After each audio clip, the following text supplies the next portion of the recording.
दूर किसी जंगल में एक चिड़िया मीनू अपने बच्चे नीमो के साथ रहती थी और उसके पड़ोस में ही एक और चिड़िया डॉली अपने बच्चे टॉमी के साथ रहती थी।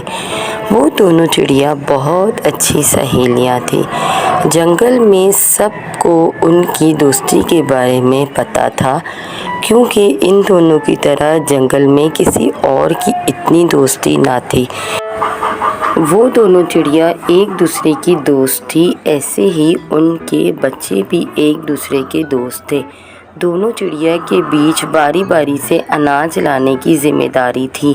ऐसा करने से घर पर बच्चे अकेले भी नहीं रहते और बारी बारी से खाना लाने की वजह से उन दोनों को आराम भी मिलता था। ऐसे ही एक दिन खाना लाने की जिम्मेदारी मीनू की थी, इसीलिए वो नीमो को लेकर डॉली के घर चली गई। मीनू ने डॉली के घर का दरवाज़ा खटखटाया। डॉली ने दरवाज़ा खोलते ही दोनों का हाल पूछा और नीमो को टॉमी से खेलने के लिए अंदर भेज दिया और मीनू से बोली, बताओ कैसे आना हुआ।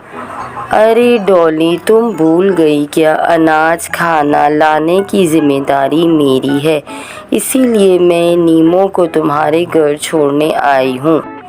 अरे हाँ, मैं तो भूल गई। घर के कामों के चक्कर में मुझे याद ही नहीं रहा। चलो कोई बात नहीं, अब मुझे निकलना होगा, नहीं तो मुझे वापस आने में देर हो जाएगी। ठीक है मीनू, तुम फिक्र मत करो, मैं तुम्हारे बच्चे का ख्याल रखूँगी। मीनू खाने की तलाश में निकल जाती है और एक जगह पर पहुंचकर सोचती है, डॉली ने तो कहा था यहाँ पर तो बहुत सारे अनाज के खेत हैं, लेकिन यहाँ तो कुछ भी नहीं है। अब क्या करना चाहिए? चलो ज़रा और आगे निकल कर देखती हूँ, शायद मुझे अनाज के खेत मिल जाए।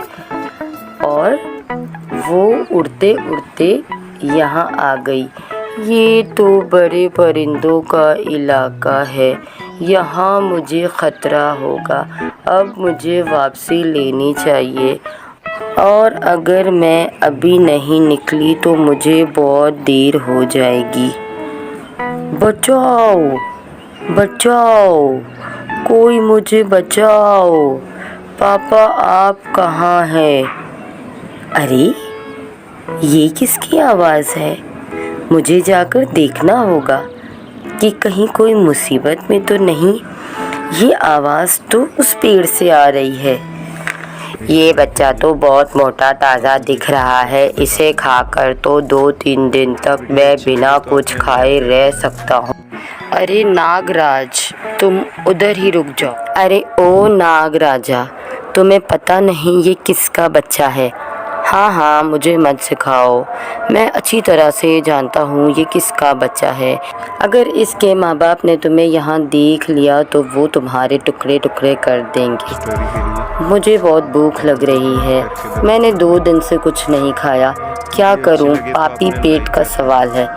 तुम एक काम करो, नीचे ज़मीन पर एक पंछी का अंडा पड़ा है, वो टूट चुका है, तुम जाकर उसे खाओ, लेकिन इस बच्चे को छोड़ दो। अच्छा ठीक है, मुझे सिर्फ पेट भरने से मतलब। और सांप चला गया। अरे ये नागराजा मेरे घोंसले के पास क्या कर रहा था? कहीं इसने मेरे बेटे को कोई नुकसान तो नहीं पहुंचाया? मुझे अभी जाकर देखना होगा। आपका बहुत बहुत शुक्रिया आंटी, अगर आज आप यहाँ नहीं होती तो नागराजा मुझे खा जाता। हाँ बेटे, अच्छा हुआ मैंने तुम्हारे रोने की आवाज़ सुनी, वरना तो मुझे पता ही नहीं चलता। वैसे तुम्हारे माँ बाप कहाँ हैं? वो तुम्हें ऐसे अकेला छोड़कर कहाँ चले गए? मेरी माँ नहीं है, मेरे पापा ने मुझे बचपन से संभाला है। मैं अभी छोटा हूँ, इसीलिए मैं उड़ नहीं सकता। पापा खाना लाने बाहर गए हैं, वो आते ही होंगे। अरे कोई बात नहीं बेटा, मैं आपके पापा के आने तक इधर ही रुकती हूँ। पापा आप आ गए। आपको इतनी देर क्यों लग गई? आपको पता है यहाँ पर क्या हुआ? मैंने सब सुन लिया है बेटा। तुम्हारा बहुत बहुत शुक्रिया चिड़िया, तुमने मेरे बेटे की जान बचाई। तुम्हारा एहसान मैं ज़िंदगी भर नहीं भूलूँगा। कोई बात नहीं चील भाई, अब मैं चलती हूँ। मेरा बेटा नीमो मेरे घर पर राह देख रहा होगा। वैसे तुम्हारा नाम क्या है और तुम चीलों के इलाके में क्या कर रही हो? तुम्हें पता नहीं यहाँ पर तुम्हारी जान को ख़तरा है। मेरा नाम मीनो है। मैं अनाज की तलाश में भटकते भटकते यहाँ आ गई, पर मुझे कहीं अनाज के खेत नहीं मिले। पर क्या करूँ, मुझे अब खाली हाथ ही घर लौटना पड़ेगा। बस इतनी सी बात।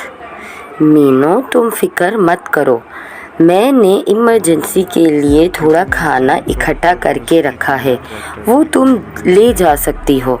आपका बहुत बहुत शुक्रिया चील भाई, अब मैं चलती हूँ।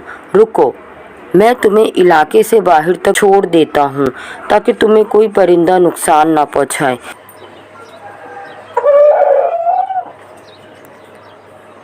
मीनो अब तुम यहाँ से जा सकती हो। यहाँ पर बड़े परिंदों का इलाका ख़त्म होता है। और हाँ, तुम्हें जब भी मेरी ज़रूरत पड़े तुम मुझे ज़रूर याद करना। जी चील भैया, अब मैं चलती हूँ, बाय बाय। मीनो डॉली के घर आ जाती है और उसे सारी बात बताती है। तुमने बहुत सही किया मीनो।